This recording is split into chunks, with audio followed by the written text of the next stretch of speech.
Right, this is Ngobo 10 Sharp Eye Channel. We are here at FNB Stadium, Kaizer Chiefs North, Polokwane City North. Put, how do you feel about the game namhlanje? What is your name first and then Oh, igama ngilinathi ngiphuma eMbalenhle Second. Tada, ufila kanjani ngegame namhlanje? Igama namhla bengi-expect win kahle kahle. Because sihleli lapha ku top 8 lesihleli khona hayi akukho right. Yeah. Kunzima lapha because of nene game eyodwa sele and then compete namaZulu, Polokwane City, Golden Arrows, even a cheaper food. That means ukuthi igame yenu yokugcina kumele ni win. Yeah, it's a must win vele. Funa siwine na kanjani. Mara kuze siwine igame funa improve.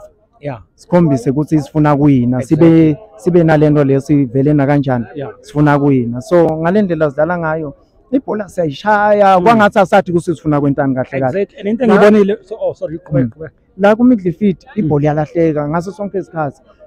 Angathi ucoach kumbe ufuna kudlala i-defensive midfield. Exactly.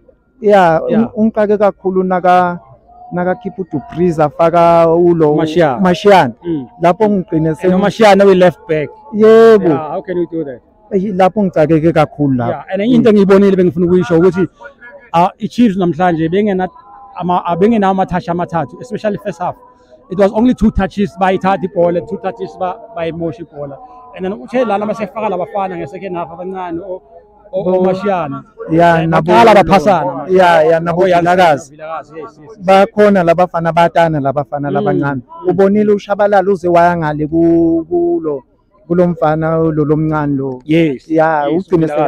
Ugcine sekadlala naye lapha. Because bakhona lokushaya ama-touch bakhona understand. Ubonile noMashiyana ugcine sekavuka speed. Exactly. Nakabona labangani bashaya ama-touch naye bese kadlala lama-touch. Lentwana ziyadlala. I think maybe next season zizonisiza kakhulu if bangadlalisa. So i-message yakho for Itumeleng Khune ungathini kuyena as edlale 25 years lapha ku Chiefs.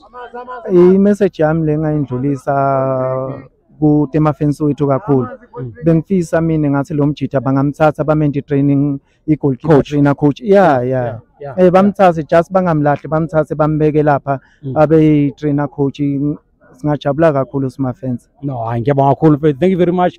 Uhambe kahle mfethu eMpumalanga babikele lapha.